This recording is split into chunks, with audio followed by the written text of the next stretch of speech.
YCP టైంలో లోపాలని Telugu Desam media, Telugu Desam టైంలో లోపాలని YCP media.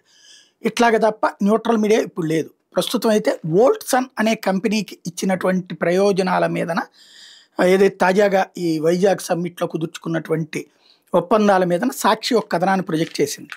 కేవలం 10 లక్షల మూలధనంతో 2 నెలల క్రితం ఢిల్లీలో ఏర్పాటైందంట ఒక కంపెనీ. 1504 కోట్ల పెట్టుబడులు పెడతానందట. ఏకంగా ఈ కంపెనీకి ప్రభుత్వం ఇస్తున్న రాయితీలు 1037 కోట్లు.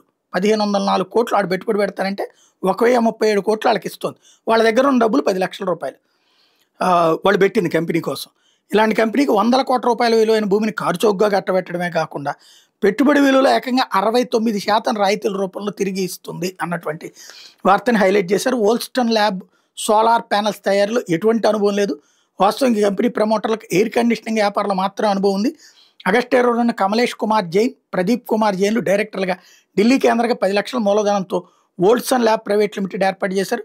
ఇందులో Kamlesh Kumar PhD chambers of commerce and industry, IDVB recycling operations private లిమిటెడ్లో director, Pradeep Kumar Goyal white peak refrigeration and traders, స్నోఫిక్ ఎంటర్ప్రైజెస్, ఆక్రోబేవ్ తెలంగాణ, డీజే అగ్రి ఇండస్ట్రీస్లో డైరెక్టర్. వీళ్ళిద్దరికి సోలార్ ప్యానల్స్లో తయారీలో ఎలాంటి అనుభవం లేకపోయినా ఏకంగా 100 కోట్ల విలువైన భూమిని కారుచౌకగా కేటాయించడంతో పాటు పెట్టుబడిలో 70% వరకు తిరిగి ఇచ్చేలా ఉత్తర్వులు జారీ చేయడం పట్ల అధికార వర్గాలు విస్మయం వ్యక్తం చేస్తున్నాయి. కంపెనీ ఏర్పాటైన 2 నెలల్లోనే ఇంతగా రాయితీలు ఇస్తూ ఉత్తర్వులు వెలువడ్డాయంటే దీని వెనక ఏదో బలమైన శక్తి ఉందని చర్చించుకుంటున్నారు అన్నటువంటి వార్తని రాసింది. దీనికి ఇస్తున్నటువంటి ప్రయోజనాల పరంగా చూస్తే ఎకరం 60 లక్షల చొప్పున 37 ఎకరాలు. చెన్నై హైవేకి ఆనుకున్న ఈ ప్రాంతంలో ఎకరం ధర 5 కోట్లు.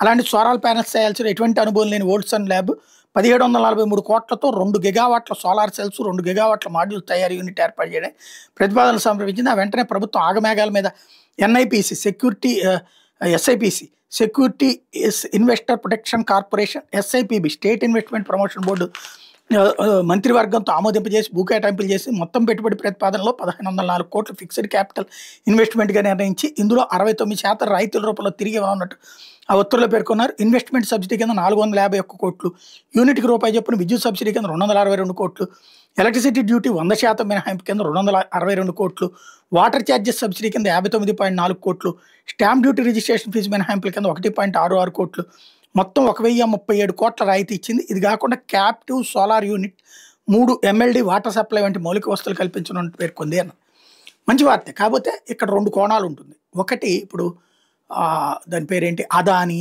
అంబానీ, మహేంద్ర ఇట్లాంటి సంస్థలకి వస్తున్న రక్షణ రంగంలో ఏ అనుభవం లేదు.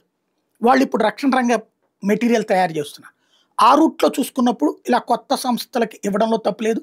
వేరే రంగంలో అనుభవం ఉన్నోళ్ళు కొత్త వ్యాపారాలు అడుగుపెట్టడం కూడా తప్పు కాదు. ఇదివరకు టెలికాం రంగంలో ఉన్నటువంటి రిలయన్స్ వచ్చి ఇప్పుడు దాన్ని ఏమంటారు, చిల్లర కొట్లు, చెప్పుల కొట్లు, బట్టల కొట్లు, బంగారపు కొట్లు ఇవన్నీ అమ్ముతున్నది కదా రిలయన్స్ మార్ట్లు ఇవన్నీ పెట్టి. కాబట్టి వేరే వ్యాపారంలోకి వెళ్ళకూడదని ఏం లేదు, డబ్బులు ఉంటాయి. కాకపోతే డబ్బులు లేవంటున్నారు.